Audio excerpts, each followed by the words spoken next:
Human geometry is the science of perspective. We study perspective in order to understand the nature of experience itself. Because to understand perspective is to begin understanding how awareness comes to know itself through experience.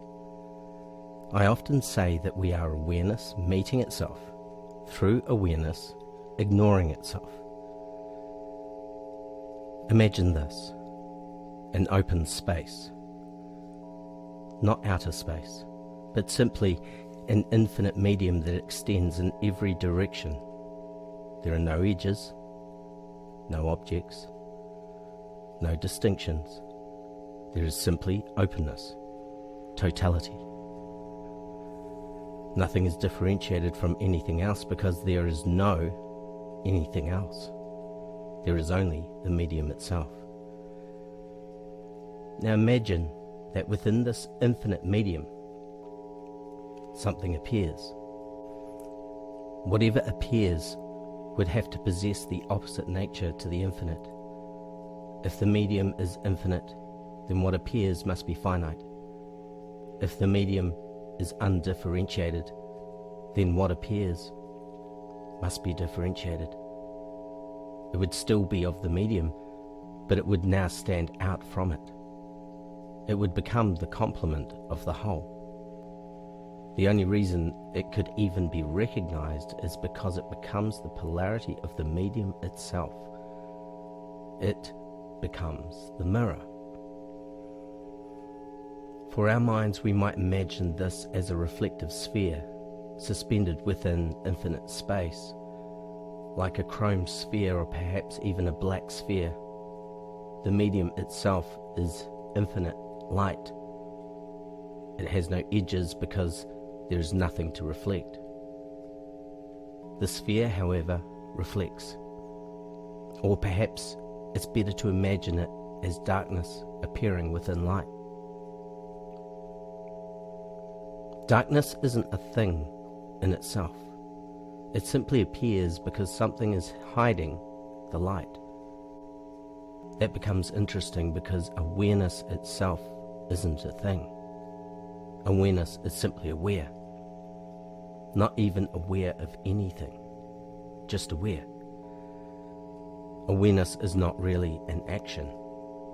It doesn't move in the way we think movements happen. It simply is.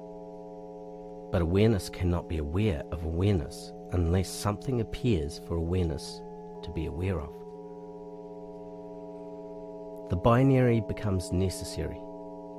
Somehow a distinction has to arise. A boundary has to appear. Because without a boundary, there is no this and that. The boundary creates inside and outside. It creates the illusion that there are two. But where does the boundary come from?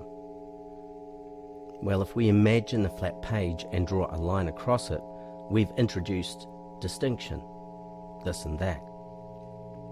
Yet something outside of the page had to draw the line. So perhaps that's not quite it. Maybe awareness doesn't divide itself by force. Maybe awareness divides itself through ignorance. The traditions have always spoken of falling asleep. What happens when we fall asleep? Dreams arise, images arise, form appears. Perhaps form itself is the consequence of awareness temporarily ignoring part of itself, because totality cannot experience totality. Awareness cannot become aware of awareness while there is only awareness. Something must become hidden. Something must be forgotten. The forgetting is the beginning of experience. The body, the nervous system, everything we experience as form begins once the binary appears.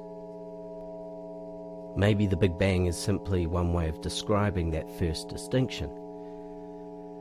Suddenly there is this and that, inside and outside, open and closed, form and space. The binary appears. That's why searching for the so-called God particle never really satisfied me. Because whatever you find, you'll discover something else in relationship to it. There is always another polarity. There is always another distinction. And if you truly reached absolute singularity, there would simply be awareness again. No object, no observer, no thing, because singularity contains no distinction. Now, imagine placing a single dot on a blank page. The page is awareness. The dot is distinction. Can you ignore the dot? You can't. The moment the dot appears, awareness is now aware of. Now imagine zooming into the dot. You can never truly arrive because the point itself has no size. To zoom requires another position, another perspective. The moment you introduce another perspective, relationship appears. Now one can move towards the other. One can move away. Distance appears. Time appears. Perspective appears. Perspective requires at least two positions. Two positions of ignorance pretending they are separate.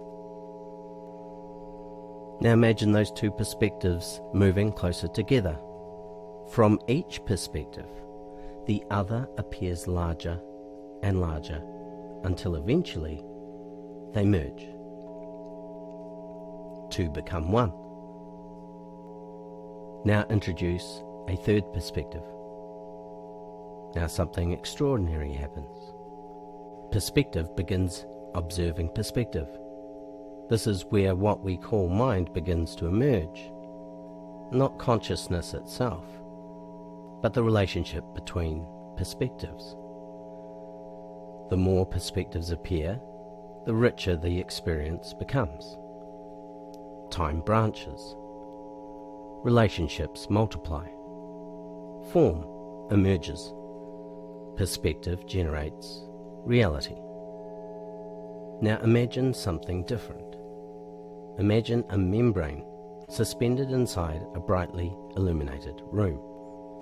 Light exists everywhere outside it. Inside the membrane is darkness. The membrane itself creates the darkness. Now imagine poking tiny holes through that membrane. Immediately beams of light enter. One beam, then another, then another. Each beam appears individual. Each beam seems separate. Yet every beam belongs to exactly the same light. Inside this membrane, these streams meet one another. They reflect. They interact. They create patterns. They create the appearance of separate beings meeting each other.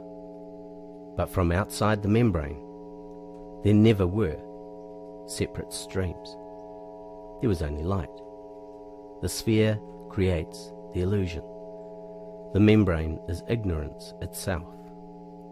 The sphere is the sphere of experience. We all think we're looking out, but perhaps we're not. Perhaps awareness is looking in. Perhaps the totality is looking into itself through countless perspectives created by its own temporary ignorance. Everything happens within the medium. Nothing exists outside it. Experience doesn't stand apart from reality. It happens within it. We are not personalities separate from the whole. We are perspectives through which the whole experiences itself. That's why ignorance is not a mistake. Ignorance makes experience possible. The human experience, by its very nature, is ignorance.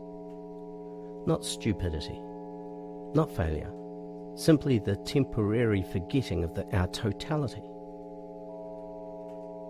Then something remarkable happens. We begin becoming aware of what we're unaware of. We begin waking up, not by becoming something new, but by remembering what has always been present. The dream begins to recognize itself as a dream. The perspective begins recognizing itself as perspective. Perhaps that's where human geometry begins. Not with personality, not with behavior, not with fixing ourselves. Human geometry begins with perspective.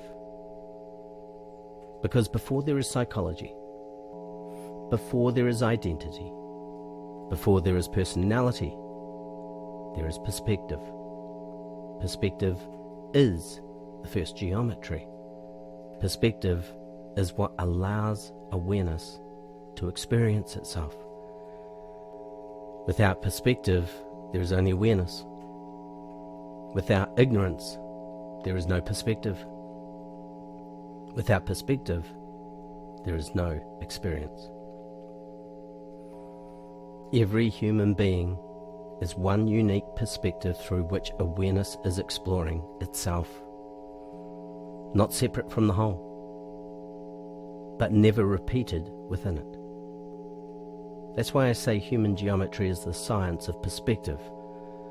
We're not studying personalities. We're studying the mechanics that allow awareness to become experience. And once we understand the mechanics, we stop asking, who am I? And begin asking, from where am I seeing? From where am I being? Because everything changes when perspective becomes primary.